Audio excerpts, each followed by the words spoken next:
A Russian company is rewarding Russian pilots who downed American F-16 jets over Ukraine. But the real story today isn't about the cash. It's Russia's tightening grip on the skies. Such is the situation that Ukraine isn't using its prize fighters gifted by its European allies to the skies. Russian air superiority is sending a chilling message to Kiev and the West. Our next report telling you more. The downing of the US-made F-16 fighter jet in Ukraine has electrified Russian forces and sent shockwaves through Western military circles. While headlines focus on the $195,000 reward handed out to 12 Russian servicemen, the truth is far more consequential. Russia's air dominance over the battlefield is becoming a defining factor in the war's next phase. Russian air power has evolved rapidly since the early days of the conflict. Advanced Su-35 and Su-57 fighters now patrol the skies with increasing impunity, leveraging superior radar, electronic warfare and long-range missiles to keep Ukrainian and NATO-supplied aircraft at bay. Moscow is also using its fleet of Tu-95 and Tu-160 bombers to rain missiles on Ukraine.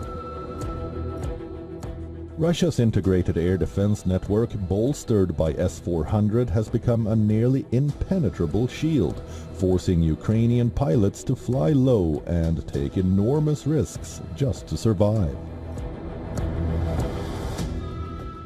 The arrival of F-16s was supposed to shift the balance, giving Kyiv a fighting chance against relentless Russian airstrikes.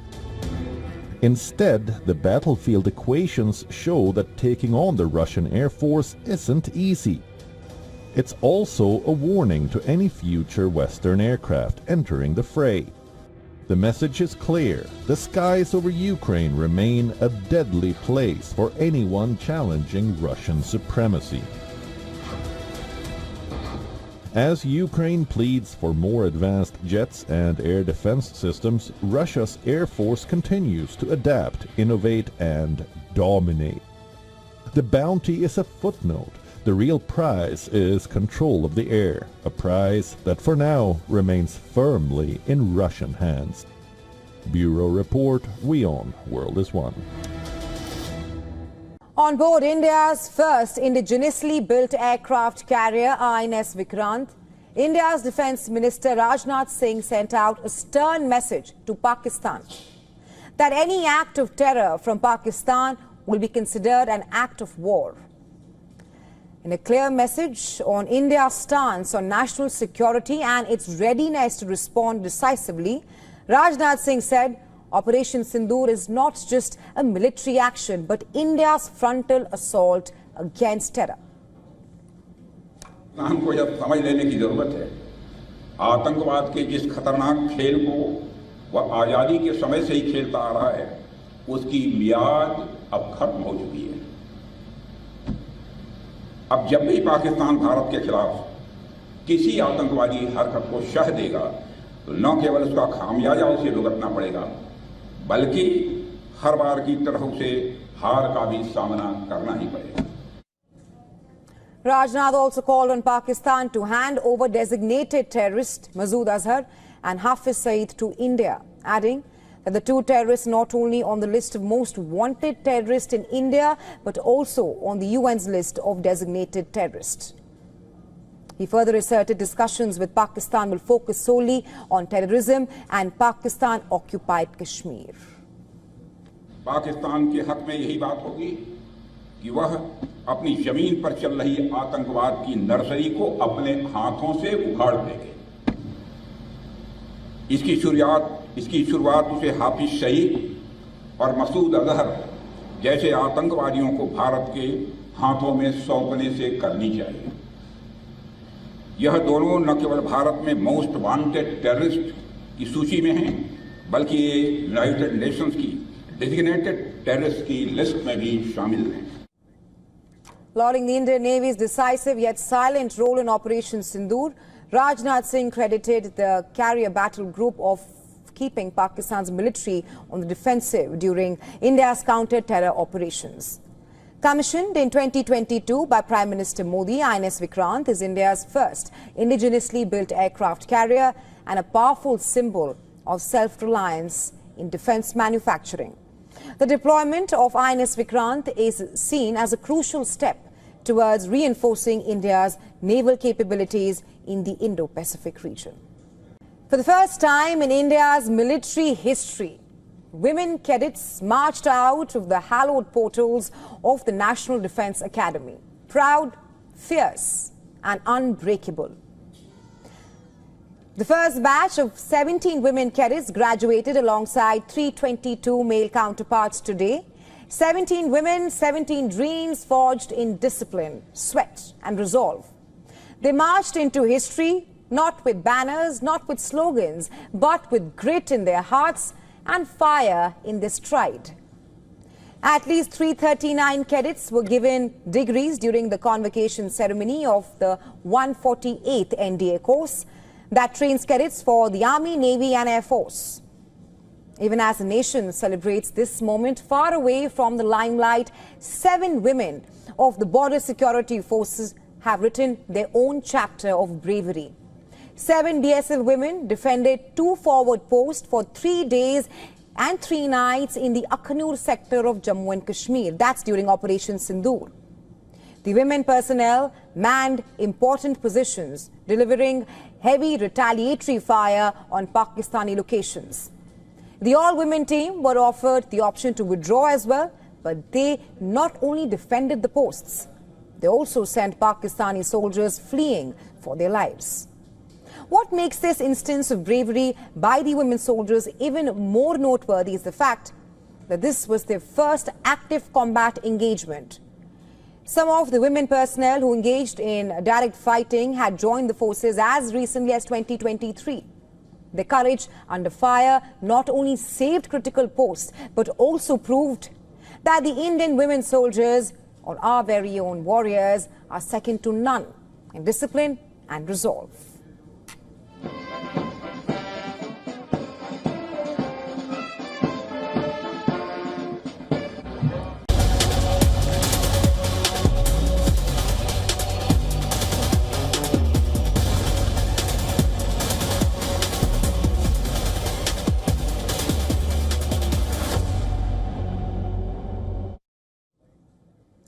If you thought India's crackdown on Pakistani spies ended with YouTuber Jyoti Malhotra or the Pakistan High Commissioner staffer Danish, then you're wrong. In fact, it's getting bigger and far more complex than imagined. A nationwide hunt in effect. Post the Pahalgam terror attack on April 22nd and its military strikes Operation Sindoor, India has been running a massive counterintelligence drive nationwide, with security agencies busting and arresting several individuals who are allegedly linked to Pakistan's inter-services intelligence or the ISI. And the rising numbers are only connecting the dots of what seems to be a rather elaborate spy ring here in India, spread from the north to the south, east to the west of the country. Suspect number 1. A CRPF official. In the very latest, according to a report by the Indian Express, an assistant sub-inspector of the Central Reserve Police Force, earlier posted with a battalion in Jammu and Kashmir's Pahalgam, has been nabbed for allegedly sharing key information with Pakistan intelligence officers posing as TV journalists. And this happened over the last 2 years.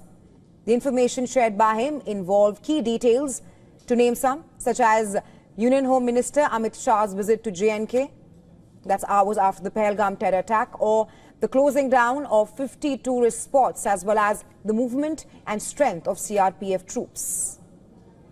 Suspect number 2, Qasim. A 34-year-old man from Mewat in Haryana arrested on charges of spying for Pakistan's intelligence agency. As per reports, Qasim travelled to Pakistan twice in 2024, where he allegedly received espionage training. Suspect number 3, Ravi Murlidhar Verma, a 27-year-old engineer arrested in Maharashtra's Thane for allegedly leaking confidential, important information to a Pakistani operative through WhatsApp and Facebook. And this happened between November 2024 and March 2025. Reports suggest that Verma was honey-trapped by a fake Facebook profile posing as a woman. Apart from that, a man from Rajasthan was arrested by the Delhi police for aiding Pakistani intelligence operatives allegedly by supplying Indian mobile SIM cards for espionage activities. The list goes on. Another man, Shakur Khan, a 49-year-old Rajasthan state government employee, was detained in Jaisalmer. The suspect had visited Pakistan several times and is also believed to share a connection with a Congress leader. From Uttar Pradesh, 3 people have been arrested for allegedly spying and arranging funds for ISI. Whether or not linked, that's unclear at this point of time. Just a week ago, Gujarat ATS apprehended a suspect in Kutch. Interestingly, besides hailing from different regions, different demographies, these individuals hail from different backgrounds, from travel vloggers, students, businessmen, workers, and contract staff at security facilities. They all are facing charges ranging from espionage, cross-border smuggling, to supporting hostile activities. Their alleged link to ISI is perhaps the only common thread. Not just that, India's crackdown is not just limited to spying, but also suspected terror networks, with the counterintelligence unit of the Jammu and Kashmir police launching multiple raids across the J&K Valley. According to officials, suspicious technical signatures were traced at different locations in districts of Budgam, Pulwama, Kupwara, Shopian and Srinagar, underscoring India's commitment towards cracking down against terror. Prime Minister Narendra Modi at a rally in Kanpur said, Operation Sindoor is not over yet. Tickles. Operation Sindoor के दौरान जो दुश्मन गिड़गिड़ा रहा था, वो किसी धोखे में न रहे। ऑपरेशन सिंदूर अभी खत्म नहीं हुआ है। So, how are the suspects being tracked exactly? Social media, SIM cards, IP addresses are only some of the modes being used to hunt them down. And the word is, there are many more under scrutiny as of now. Is marital rape an act of crime? Can women be entitled to property and land rights? Should polygamy be ruled out? These are not rhetorical questions, but questions that confront modern-day Bangladesh. In the face of growing demonstrations that have divided camps, on one hand, women are rallying in streets in numbers, demanding equal access, equality, rights and representation, basic dignity. On the other, Islamist radicals are acting as a foil to the progress, branding these reforms a threat to faith, tradition and moral order. And at the center of the controversy stands Muhammad Yunus himself, the head of Bangladesh's interim government, who has 2 choices before him. Number 1, to stand by the women or abandon them to radical forces. Sure, women's reforms make for a good election issue, but in Bangladesh, women's reforms are increasingly a political issue, and with good reason. Earlier in May, nearly 20,000 men gathered in Dhaka to demonstrate against the Women's Affairs Reform Commission installed by the interim government to ensure equal rights for women. The reforms included criminalization of marital rape and equal inheritance and property rights for all women, bans on child marriage and an end to polygamy. This was met with resistance, with the leader of a group calling the measures suicidal and asking the government to reverse the reforms.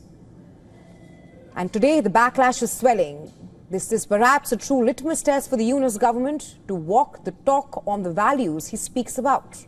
or to push Bangladesh back into being a regressive state, one that fears liberation of women and not the plight they endure. Which side will he choose? Well, that only time will tell.